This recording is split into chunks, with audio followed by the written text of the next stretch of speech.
미국의 10년물 채권 금리가 4.7을 넘어섰답니다. 30년물은 5%를 넘어섰고요. 되게 우려스러운 상황이죠. 이 미국 국채 금리가 5%가 넘어가면 미국 증시에 큰 충격이 온다라는 이야기가 되게 많은데요. 워런 버핏이 자신의 주식을 대거 처분해서 현금화하고 있다라는 것, 그리고 버핏 지수가 되게 안 좋다라는 것, 이미 닥터둠이라고 불리는 이들이 미국에 되게 우려스러운 상황들이 닥친다라는 이야기를 계속 해오고 있습니다. 그리고 그러한 얘기들을 너무 많이 들으니 그냥 무뎌지는 거죠. 위기가 또 온다고, 경제위기가, 쇼크가, 그 얘기를 도대체 몇 년째 들은 줄 아느냐, 이렇게 항변하는 사람들도 많습니다. 그리고 2024년에 미국 증시의 주가 상승률은 무려 25%입니다. 이 전 세계에서 거의 손에 꼽힐 정도죠. 일본이 19% 성장했고 미국이 25%니까 미국이 단연 월등히 더 성장했다라고 봐야죠. 한국은 그런 와중에 마이너스 9%를 보였고요. 2025년에 한국은 되려 증시 부양을 위해서 많은 정책들을 펼칠 것 같습니다. 주가가 좀 올라갈 거라는 희망을 가지고 있는 이들이 제법 있죠. 근데 미국의 증시가 안 좋아질 거라고 얘기하니, 특히나 트럼프 당선 이후 6개월에서 12개월 사이를 제일 좀 예의주시해야 된다라고 이야기하고 있습니다. 그 정도로 상황이 안 좋으니까 좀 더 우려하고 대비해야 될 것 같습니다. 마음을 좀 굳게 먹어야 될 것 같다라는 거죠. 어떻게 흘러갈 수 있을까? 어떻게 지낼 수 있을까라는 생각들도 많이 하게 됩니다. 참 두고 봐야죠. 참 살펴봐야 할 것 같습니다. 그 어느 것도 쉽게 수월하게 뭔가가 되는 건 없을 건데요. 잘 생각해야죠. 잘 헤아리며 살아가야 될 것 같습니다. 그 어느 것도 확정적이다, 100%다 라고 장담할 수 없습니다. 하지만 저렇게 미국 국채 금리가 되게 가파르게 올라간다라는 걸 보며 우리는 또 하나의 신호로 생각하고 우려하고 대비하고 염려할 필요가 있겠다라는 거죠.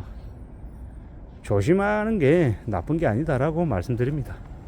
뭔가 이상하게 흘러간다라는 생각이 들면 조금 더 조심하고 조금 더 신중할 필요가 있는 거죠. 함부로 경거망동하고 함부로 미리 서둘러서 뭔가에 올인하는 건 되게 위험한 거다라고 생각합니다.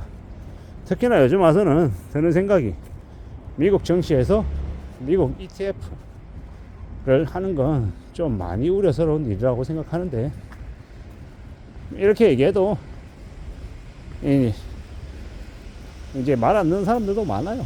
그러든지 말든지 다 개개인들이 자신의 결과에 대해서 책임을 지는 거죠. 한국의 증시는 배당을 1년에 한 번 줘서 1년에 두 번 줘서 기다리기가 되게 힘들다. 미국은 ETF가 한 달에 한 번씩 배당을 주던데 이런 좋은 게 어디냐, 이런 얘기하면서 미국이 최고라고 얘기합니다. 워낙 한국 정치에서 이 나쁜 놈들이 다 헤쳐먹고 개미들의 이 돈을 약탈해가는 그런 짓거리들이 많아서 한국 정치를, 코스피를 쳐다도 안 보는 마음이 충분히 납득이 가죠. 이해가 됩니다. 다만 미국장이 최고다라고 얘기는 했는데 미국장도 지금은 심상치 않다라는 말씀을 드리는 겁니다. 좀 더 잘 생각하고 좀 궁리를 해야 될 것 같다라는 겁니다. 우리가 살아가는 지금의 이 시대, 지금의 이 상황을 어떻게 좀 살펴봐야 될지를 궁리해야 될 것 같습니다. 잘 좀 살펴봐야겠죠. 좀 대비하고 좀 대응할 필요가 더더욱 더 있는 것 같습니다. 지금의 이 미국이라고 하는 나라도 트럼프가 당선이 된 게 뭐겠습니까? 기존의 바이든 시대에 못 먹고 살겠다고 뒤집어야 되겠다라고 생각하고 그렇게 된 게 아닌가라고 보는 거죠. 아마 모르긴 몰라도 앞으로 한국이라고 하는 나라가, 한국에 사는 많은 개미들이 미국 정치로 인한 충격을 많이 받을 것 같습니다. 미국이 기침하면 한국은 독감에 걸린다라고 하는데, 미국 정치가 예사롭지 않게 변하면 한국이라고 튼튼하게 괜찮을 수 있겠냐라는 겁니다. 아마 꽤 심상치 않은 상태로 변할 것 같습니다.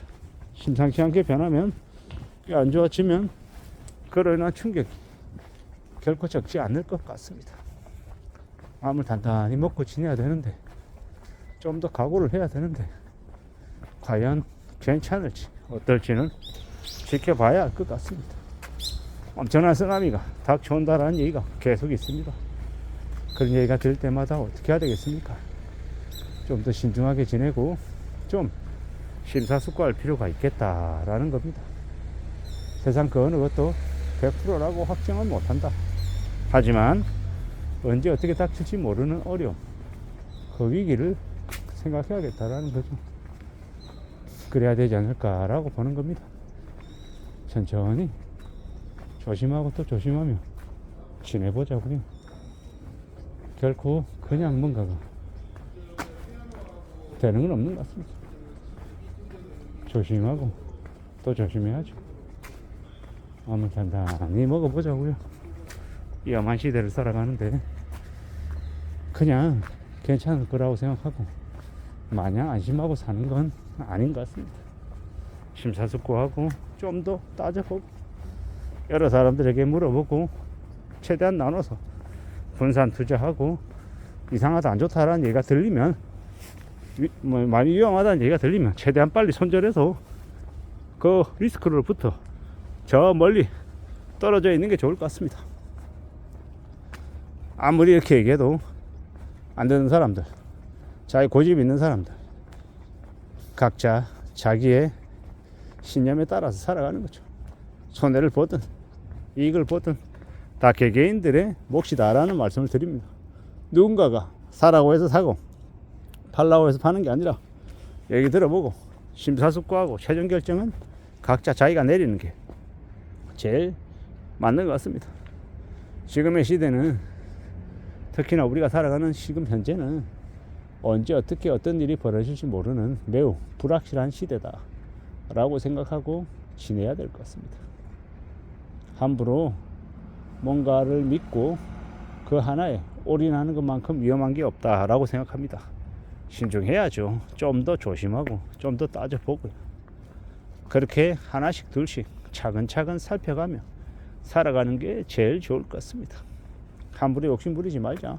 경거망동하지 말자. 세상 살아가는 건 참으로 쉽지 않은 일이다 라는 걸 명심하고 인정하고 지내는 게 제일 좋을 것 같습니다. 어떻게 살아야 안전하게 살지를 궁리해보자 라는 말씀을 드립니다. 이상입니다.